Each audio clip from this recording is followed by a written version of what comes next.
It's the end of 2012, and the largest stop motion studio in the country is a callin'. So Werley Bob Pictures packs up the entire TP production and ventures north to Oregon. Within a week or two of my original communication with recruiter Josie Seed, our Penske truck rolls into Portland to stay with a friend of Bob's until we manage to land a 3-story townhouse in Beaverton, Oregon. I contact Josie right away to let her know I'm in town. There's just one problem. You remember that puppet painter position I was telling you all about? Well, it turns out it suddenly doesn't exist.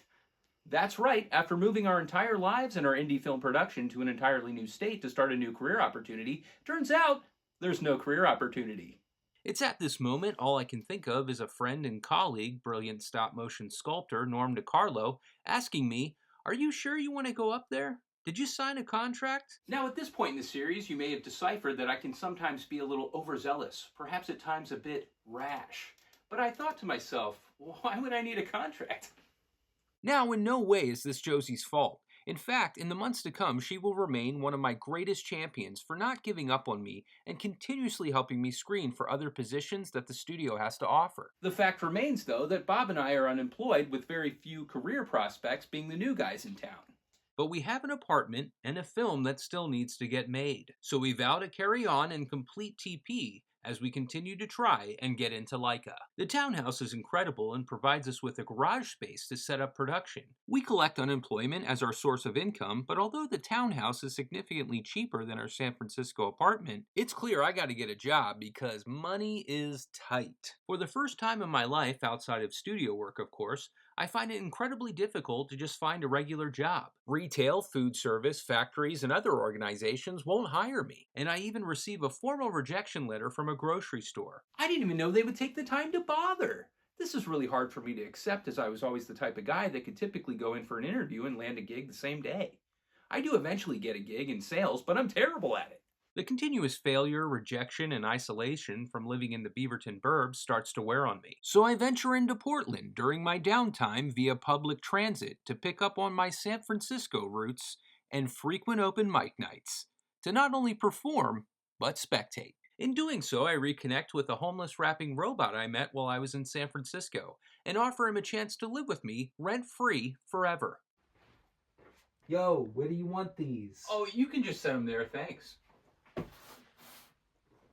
He graciously teaches me the science of cloning, so I begin cloning myself to help complete various tasks. The only problem is, one of my clones gets attacked by zombies, and the other contracts lycanthropy through an STD.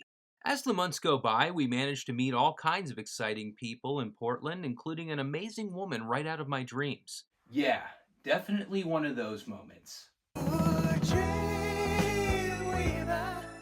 I'm still not making any headway with Leica. Still not completely wrapped on TP, Bob and I begin talking about the prospect of moving down to LA to try and join the stop motion community there. It's then, though, after 9 months of trying, I finally hear from Josie that Leica's art department wants to interview me for a production assistant position. Yay! Things are starting to come together. Not only are things going well with our dream woman, but finally I managed to officially get hired by Leica. It's ultimately a great interview as I meet with film industry VFX veteran and fabricator John Warren, who wants to offer me the PA position with the studio's art department.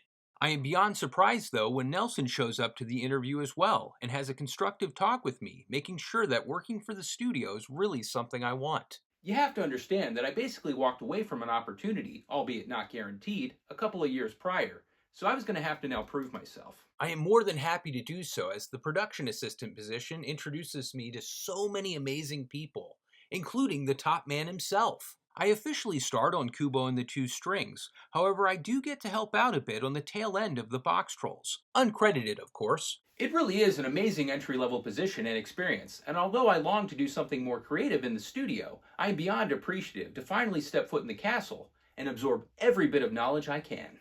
To accompany this high note, in 2014, after 4.5 years in production and one crazy journey, Bob and I finally complete TP! After wrapping our film, Bob decides to venture to LA to further his career in animation and join up with stop motion master Webster Colcord. We begin remotely submitting TP into the festival circuit. Eventually, through my ties with Leica, we even get an opportunity to screen TP at the studio for the crew to see.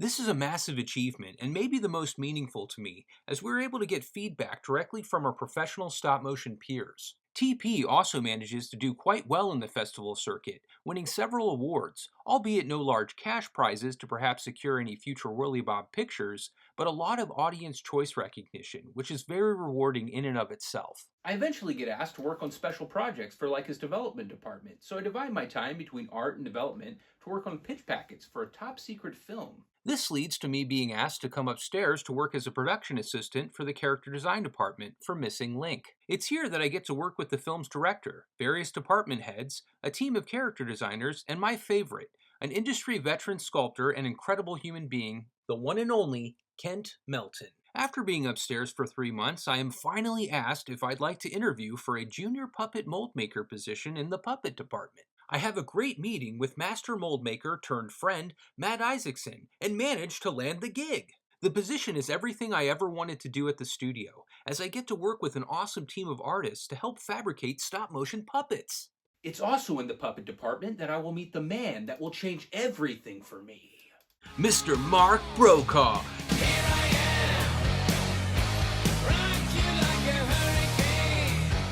Mark instantly goes above and beyond to take me under his wing and show me the ropes, and I quickly find that he's the guy I need to listen to because his abilities are simply the best. Better than all the rest. Mark, having worked on every Leica feature up to this point, sadly departs the studio, and I take it pretty hard as he becomes an incredible friend and mentor. But I manage to stay in touch with him and venture up to his house and shop as often as I can, while also frequenting garage kit get-togethers with him and other awesome folks in the hobby. I admire the heck out of the guy and his ability to run his own independent business, producing high-end collectibles and model kits. An idea starts formulating in my mind, but before I can enact on it, I continue my time at Leica. Even eventually moving from puppet mold making to the art department mold making team, headed by master mold maker turned friend Russell Seifert. It is during this time that the entire art department is hit with bombshell news that will provoke me to make a decision that will change everything. Well, for me at least.